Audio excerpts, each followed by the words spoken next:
Si Kobe Bryant. Nandyan ba ang snake? Top answer. Jessica, hayop na madalas makita sa mga tattoo. Dragon. Dragon, isa pa yan.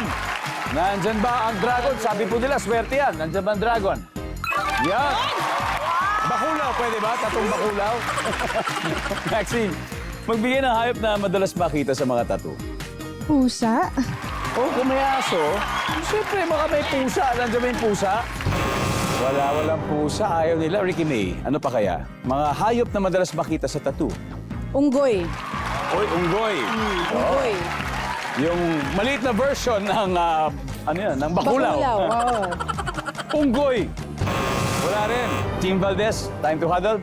Okay, Kuya Monsing, magbigay ng hayop na madalas makita sa mga tattoo. Ayan ako, ayan, nabutan. Ito na, may game plan